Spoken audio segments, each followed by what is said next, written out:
আবারও জায়ান আহমেদের যেই রানটা আছে সেটাই ধরার চেষ্টা করা হলো, তবে ঠিকঠাক নাগালটা পেলেন না পরিবর্তিত গোলকিপার হংকং চায়নার আজকে সেকা উইং। তিনিও একটা ভালো পারফরমেন্স দিতে চাইবেন। নাম পেছন থেকে 3 জনের একটা লাইন, সেখান থেকে একটু একটু করে করে যাওয়ার চেষ্টা করছে হংকং চায়না, তবে পর্যন্ত বাংলাদেশকে মনে হচ্ছে তাদের জায়গাটা ধরে রেখে স্পেসগুলো ধরে রেখেই তারা ডিফেন্ড করার চেষ্টা করছে।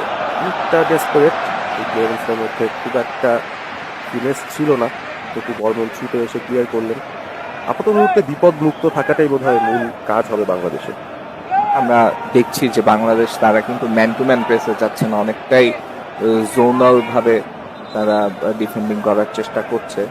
কারণ ম্যান টু ম্যান প্রেসে গেলে যেটা হতে পারে সমস্যা, প্লেয়ারদের একটা হাইট অ্যাডভান্টেজ আছে বেশ কয়েকটা প্লেয়ারেরই, তো সেটা অ্যাভয়েড করতে চাচ্ছে হয়তো বা কোচ জাভিয়ার ক্যাব্রেরা। এবং ছোট্ট একটা ব্রেকের মাধ্যমে কিন্তু আমরা যাচ্ছি, বিকজ প্লেয়ারের ইনজুরি সিমস লাইক জায়ানের কোনো একটা সমস্যা হয়েছে। আপাতত মুহূর্তে 10 জনেই বাংলাদেশকে ডিফেন্ড করতে হবে। ঠিকঠাক মতো বলটা ধরে রাখারই চেষ্টা করেছেন, পেছন থেকে তাকে ধাক্কা দেওয়ার কারণে রেফারি কিন্তু ফাউলের সংকেত দিয়েছেন এবং ফ্রি কিকটা বাংলাদেশের পক্ষেই যাবে।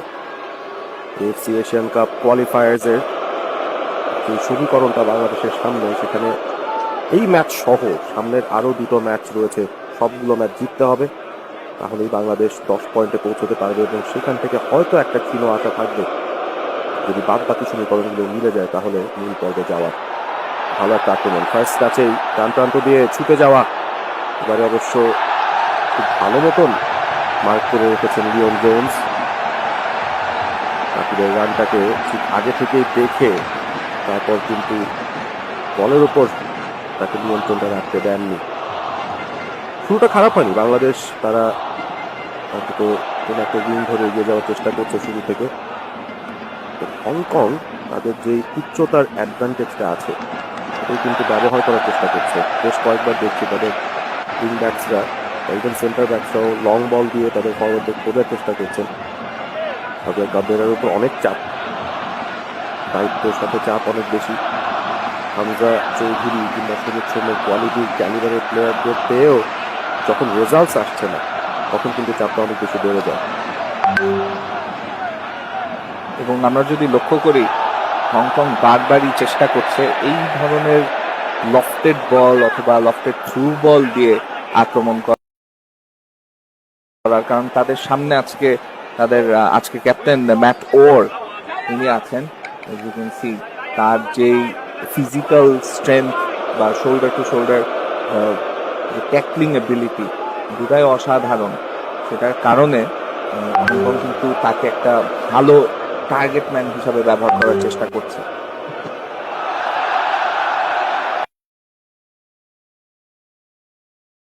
সুযোগটা পেলেও পেতে পারতেন, একটা লং বল বানানোর চেষ্টা করেছিলেন ঠিকই, বেশ কড়া মার্কিং এ রেখেছিলেন তাকে। একটু উপরে এসে খেলার চেষ্টা, ফ্ল্যাঙ্ক পরিবর্তন হয়েছে, অবশ্য জিততে পারেননি সেখানে। আবারও সুযোগ, এবারে রাকিব, জায়ান আহমেদ খুবই ইমপ্রেস করেছিলেন প্রথম ম্যাচটায়, আর অভিষেকেই এতগুলো দারুণ ক্রস কিনে দিয়েছেন লেফট ফ্ল্যাঙ্ক থেকে, অনেকগুলো সুযোগ তৈরিতে তার একটা বিরাট ভূমিকা ছিল। হামজা এখনো পর্যন্ত খুব বেশি বলের উপর টাচ কিন্তু পাননি, তারপরও একটা জিনিস বাংলাদেশ মেনটেন করার চেষ্টা করছে, একটু উপরে এসেই সবাই